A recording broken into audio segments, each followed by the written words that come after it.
Muy buenas noches, bienvenidos a Mitos y Verdades, nuestro programa semanal en el que tenemos una tertulia, una conversación para ir desentrañando algunos aspectos de la historia que han sido mitificados o que no son enseñados correctamente.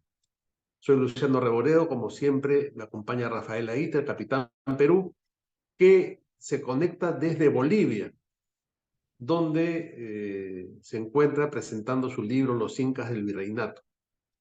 ¿Cómo estás, Rafael? ¿Cómo te trata Bolivia? Hola, ¿qué tal, Luciano?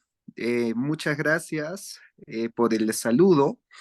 Y como bien dices, me encuentro en estos momentos en Bolivia. Estoy ahorita en la ciudad de La Paz. Sin embargo, la presentación del libro la he hecho en Cochabamba, en un evento muy simpático en la Casona Santibáñez, un lugar con una arquitectura pues muy virreinal, en donde incluso han habido también pues una exposición de música y bailes peruanos. Ajá. Se ha hecho un brindis con pisco sour. Así que ha sido un momento de mucha integración entre ambos países, que me alegró mucho. Y bueno, la ciudad de Cochabamba me ha encantado y su gente muy cálida. Luego de eso, he pasado a La Paz el día de hoy, en el cual he aprovechado para hacer una visita a sus museos, a su historia. Y pues ahí es donde me llevo bastante sorpresa, porque empiezo a ver Mm. pues cómo la historia se ve desde otro país, ¿no? Incluso empezando desde la historia prehispánica. Acabo de estar en el Museo de Arquitectura de Tiahuanaco, ¿no? En el Museo de Arqueología, perdón, Museo de Arqueología, donde hay toda una serie de piezas cerámicas y líticas, y encuentro que dentro de estas piezas se explica el origen de la figura del Señor de los Cetros, en el cual nosotros pues la relacionamos con Huiracocha, ¿no? Y la cocha, Y claro. te mencionan, pues, ¿no? De que existía una tradición llamada Yayamama, ¿no? Que comienza por el 800 antes de Cristo, donde se empiezan a tallar estatuas con los brazos cruzados en los templos hundidos en la cuenca del Titicaca. Y de esta tradición surgirán entre los años 100 antes de Cristo y 500 después de Cristo en Tiahuanaco las primeras versiones de la deidad del rostro radiado, o sea, de este personaje que nosotros encontraremos en la Puerta del Sol, ¿no? Que tiene como una máscara solar y que dice que en el 100 antes de Cristo y el 500 después de Cristo aparecen estas primeras versiones, como en el monolito Chunchucala en Tiahuanaco, para que en siglos posteriores se transformase en la emblemática deidad con los cetros que nosotros vemos en la Puerta del Sol. Y esto lo he tomado el texto de las mismas en los mismos infografías que aparecen en el museo. Cuando Mm. nosotros en el Perú sabemos que personajes con máscara radiada y con dos cetros, los tenemos desde mucho antes, ¿no? Los tenemos pues desde la estela Raimondi en Chavín, y eso estamos hablando de 2000 antes de Cristo. Lo tenemos pues en mantos paracas, en cerámica nazca, de la cual no se hace ninguna mención, ¿no? Es como si no hubiese existido. Y claro, aquí te das cuenta cómo incluso desde los orígenes, se está contando la historia solamente desde un lado, desde la visión de un solo país, pero como si el Perú no hubiera existido y sus culturas no hubieran tenido ninguna influencia, cuando la iconografía con respecto a estas deidades las encontramos en el Perú desde siglos o incluso miles de años de antes. Sí, pues porque lo que pasa es que cuando hay la intención de crear, entiéndase la palabra, una identidad, pero no a partir de la historia ni a partir de la tradición, sino que es necesario crearla para fomentar una identidad y una independencia, digamos, ideológica a partir de esto, se hace estas mutilaciones de la historia, ¿no? Entonces, es como solamente ver un lado y de alguna manera Bolivia reniega de sus raíces y de su condición de sociedad resultado de una decisión de lo que fue el Gran Perú, ¿no? Entonces ahí está el problema, porque cuando hay que fortalecer ese tipo de posiciones, es necesario adaptar la realidad a la idea y no investigar la realidad para a partir de ahí plantear las cosas. Es sorprendente lo que dices porque es tal cual tú lo dices, ¿no? En Chavín ya está este personaje y estamos hablando de bastantes añitos antes de que pueda aparecer en Tiahuanaco, ¿no? Ahora Sí, es evidente la influencia de lo que fue el antiguo Perú en esta región, ¿no? Y el intercambio de ida y vuelta de aspectos culturales y sociales, ¿no? Ribagüero habla del imperio paleo-quechua, como que antes de los incas esto se expandió por la zona de la meseta del Collao, la zona del Titicaca, y por algo la leyenda habla de la salida de los incas del lago, una de las leyendas fundacionales, pero esta actitud boliviana, chauvinista, de cerrarse a la realidad y de querer crear una realidad acorde con la historia que quieren contar es lamentable. sí, precisamente eso que mencionas continúa, ¿no? Durante una cronología histórica. Con los incas, me pareció también, me llamó mucho la atención que el espacio que se le da a los incas es algo anexo. Uno en el Perú está acostumbrado, pues, ¿no? Que siempre todo lo que es inca ocupa algo central, algo protagónico. Acá más bien, incluso dentro de los mismos textos, se coloca pues como exógeno, extranjero, y finalmente dentro de el mismo virreinato, siempre se cita como la audiencia de Charcas, ¿no? Como si la audiencia de Charcas hubiera sido algo Independiente. independiente, autónomo o desconectado de lo que fue el virreinato del Perú, Por lo cuando cual en realidad, se quitan importancia y peso también sin proponérselo, ¿no? sí, Porque sí, pues así es mucho es. más importante ser parte del reinato que ser una audiencia ahí perdida en el espacio, ¿no? Tal cual como dices, ¿no? Porque el quitar la mención a lo que fue el virreinato del Perú y a la integración dentro del virreinato del Perú, pues hace que la historia se vuelva mucho más reducida, mucho más acotada y se pierda de mucho, incluso de lo que se podría exponer dentro del mismo museo, que sería más atractivo para los turistas, el verlo como parte de un imperio global, ¿no? Como lo fue el imperio hispano. Pero veo que se tiene bastante ese enfoque local, el cual ya me hace comprender un poco más el por qué tanto reclamo con respecto a las danzas, ¿no? Con respecto a estos bailes y que dicen que el Perú se copia de nuestras danzas, se copia de nuestros bailes, y nosotros de repente nos hace mucho ruido y no nos hace mucho sentido, porque entendemos que estas danzas surgen de un virreinato en donde no existía esta frontera y por lo tanto se utilizaban indistintamente de uno y del otro lado, eh, pero acá sí se les da pues un enfoque muy local. Y es por eso que cuando incluso les mencionaba, ¿no? Como parte, pues, de la integración y la importancia de lo que era el virreinato del Perú.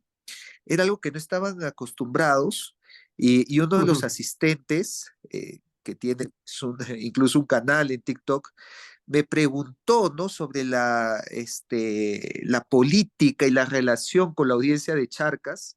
Decía, sí, pero eso estaba dentro del virreinato del Perú, ¿no? Eso es algo que parece que desde la educación, no hacen esa conexión y finalmente hacen pues que nos terminemos dividiendo más y peleando más por cosas que no tienen mucho sentido. Claro, pero es algo que no resiste el más mínimo análisis, ¿no? Es como si los países latinos de Europa negasen la parte romana de su historia. Tal Es cual, eso verdad, es increíble, sí. sí, pues. Eh, Precisamente eso es algo que les mencionaba porque otro, digamos, tema que también he encontrado es que se dice que nuestros países empezaron con las repúblicas, ¿no? Entonces, claro, el Perú empezó en 1821, Bolivia empezó en 1825 y antes de eso era España y por lo tanto no deberíamos reivindicarlo porque ni siquiera era algo nuestro ni propio. Y les hago el paralelo con otras situaciones que no tenemos ningún problema de aceptar, ¿no? A ver, alguien podría pensar que Egipto comienza en 1947, ¿no? Que India Sí, pues. comienza también, pues, ¿no? Que China comienza en 1953, que la India comienza en 1948, que son el momento en que se fundan sus repúblicas, que es el momento en donde India pues se independiza del Raj británico, que es el momento en donde se funda la República China o la República de Egipto, y nadie creo que diría eso, ¿no? Si nosotros pensamos, si alguien dice de que las pirámides de Egipto no pertenecen a la historia egipcia, nos van a tomar como Claro, locos, ¿no? claro, O absolutamente. si alguien les dice pues que el Taj Mahal no es de la India, simplemente Claro. porque fue hecho en una época musulmana, porque fue hecho en la época musulmana de India, o si la historia china pues recién comienza en el siglo XX, nos van a tomar como locos. Sin embargo, cuando eso lo aplican sin ningún problema al Perú, y dicen, no, el Perú comenzó en 1821, porque antes era España. Oye, entonces Cleopatra no era egipcia tampoco, de hecho Cleopatra era griega, ¿no? Era de la dinastía de los Ptolomeos. Y cuando tú ves que no se mire con la misma vara unos ejemplos históricos, unos procesos históricos que otros, ahí ya hay, pues, ya no estamos hablando de historia, hablamos de un interés político, ¿no? Entonces, claro, para el Perú le aplico un sistema, una lógica, y para todas las demás culturas del mundo le aplico otra lógica. Por eso es tan importante la distinción que hace Víctor Andrés Belaúnde al inicio de su libro Peruanidad, cuando habla justamente del concepto de peruanidad y distingue lo que es la patria, la nación y el Estado, ¿no? Y Así entonces es. podemos hablar del Estado peruano, de la formación de la nación y también en la patria remontarnos muy atrás en el tiempo, ¿no? Entonces, cuando se comprende que no es lo mismo la organización política de la nación a través del Estado, sino lo que importa son los movimientos culturales, los antecedentes, las tradiciones para la formación de una nacionalidad y de una identidad, ahí se cae por tierra todo este tipo de argumentaciones. Sí, lamentablemente lo que vemos es que en la actualidad, por buscar cimentar, ¿no? Una identidad basada en una república que ha sido muy endeble y muy cuestionada y que hasta el día de hoy pues sufre de toda una serie de paros y marchas y reclamos. Entonces, eh, y aún así tienes que mantener el discurso de tener pues que mantener la identidad ligada a esta república, tienes que tomar estas medidas extremas de desconectarla de una historia que ha sido también riquísima y que es la raíz de nuestra identidad, de nuestro idioma, de nuestras creencias, de nuestra fe. como lo ha sido la época virreinal, de acuerdo. que ha sufrido pues un salto con garrocha olímpica, no solamente en Bolivia, en el Perú también, prácticamente desde el Tahuantinsuyo y desde los incas se hace un salto hasta Tupac Amaru II, ¿no? Desde la conquista hay un vacío que no se enseña, ¿no? Como si ahí no hubiera pasado nada, como si hubiera sido una historia de puro oscurantismo, o que hay que borrar o que hay que olvidar, cuando es ahí donde se configura la unión y el sincretismo de nuestras culturas, que terminan configurándonos a todos nosotros en lo que somos. Y ahí de repente es que se explica también estos vacíos de identidad, que obvio, si borras las raíces de donde surgimos, pues terminamos con un vacío de identidad. Sí, no, es peligrosísimo, ¿no? Porque es renegar de la tradición, renegar finalmente de los padres, algo así se podría decir, ¿no? Negar la paternidad o la maternidad de una persona es lo mismo que pasa con una sociedad que renuncia a parte de su tradición, de su historia, de hechos concretos y de la realidad. Entonces, donde falta la realidad, tiene que llenarse con algo y se llena con los mitos que perseguimos siempre. Ese es el tema. Y estos mitos responden generalmente a intereses o a posiciones ideológicas o a cierto tipo de sesgos mentales. Y esa ha sido precisamente la intención de el que tiene el libro que he publicado, el de los Incas del Virreinato, que es el de llenar ese vacío, ¿no? Y el de mostrarnos cómo estos personajes fueron esta amalgama, fueron este puente que comunicaron el mundo andino con el mundo occidental que había llegado con los españoles, porque su persona es que se unieron estos mundos, ¿no? Entonces tenemos nobles incas que portaban la mascaipacha del Inca y que vestían con uncus y mantenían una cultura andina, que hablaban quechua, pero que al mismo tiempo también hablaban español, hablaban latín, que eran católicos, fundaron Católicos, parroquias, ¿no? De su propio patrimonio, que además podían ser literatos, escritores, como el Inca Garcilaso de la Vega.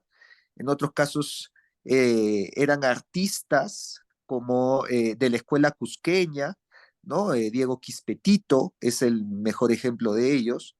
Otro ejemplo es el artista también que esculpió a la Virgen de Copacabana, que era descendiente inca y que acá pues en Bolivia incluso es candidato a ser el primer santo boliviano porque está en proceso de canonización.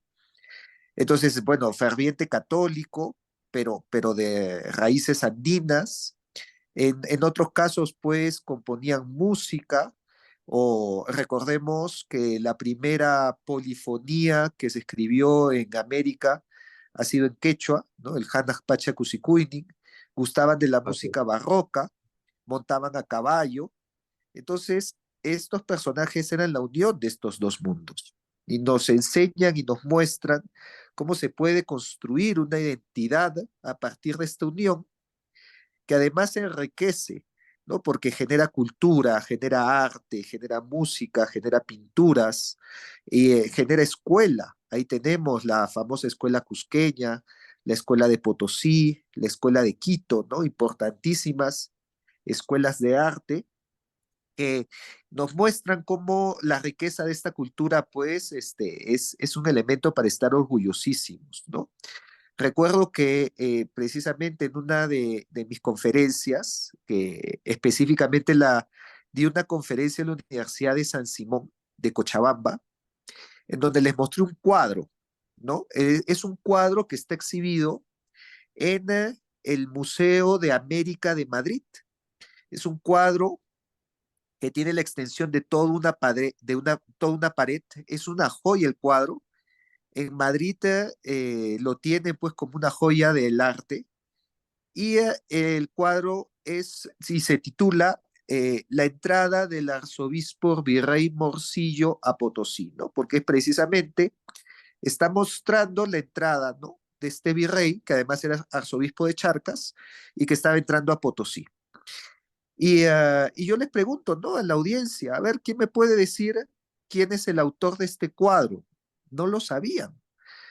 Y el autor es un cochabambino, ¿no? Llamado Melchor Pérez de Holguín, natural de Cochabamba y reconocido artista y cuya obra había llegado hasta Madrid, pues, y en Madrid la tenían expuesta como la obra principal de este museo. Y en Cochabamba no les enseñan eso, imagínate, ¿no?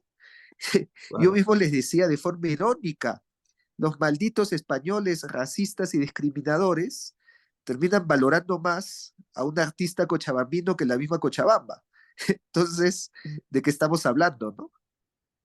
Bueno, era un comentario ya demoledor, ¿no? La muestra de este cuadro. Y mucho de lo que tú has comentado sobre este mestizaje que se origina precisamente en estos personajes, en menor medida, pero también estamos teniendo ese problema en el Perú, como, como comentamos en un anterior programa con respecto a los guías turísticos en los museos del Cusco, ¿no?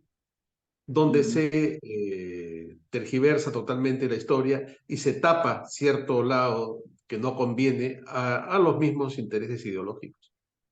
Así es, precisamente en el Perú tenemos también a un personaje, Dionisio Inca Yupanqui, que participó de las Cortes de Cádiz, participó de la elaboración de la primera Constitución española de 1812, la Constitución de Cádiz, y en Madrid tiene una calle, ¿no? Llamada Dionisio Inca Yupanqui, todavía esta calle cruza la calle Machu Picchu, entonces es la calle más peruana que vas a encontrar en Madrid. Yo siempre digo que Una ahí esquina solo de hecho, falta un restaurante peruanísimo. peruano en la esquina. Y en el Perú nadie conoce quién es Dionisio Inca Yupanqui, ¿no? Así Hay un es. cuadro ahí en el colegio de abogados, pero fuera del colegio de abogados, preguntas por la calle y nadie sabe, más lo conocen en Madrid. Entonces, ¿por qué? Porque no nos cuentan un periodo histórico que es importante para nosotros, es importante a nivel mundial, excepto para nosotros porque políticamente no conviene contarlo, ¿no? Y Que sería al final nos importantísimo perjudicamos nosotros. para la autoestima del peruano, ese tipo de personalidades y de historias son muy buenas para justamente forjar una identidad y una autoestima en los ciudadanos. Pero en fin, se nos ha cumplido el tiempo, Rafael. Espero que te siga yendo muy bien en esta temporada en Bolivia, que sigan los éxitos y nos volveremos a ver la próxima semana. Buenísimo, muchas gracias. Nos vemos. Gracias a ti, nos vemos.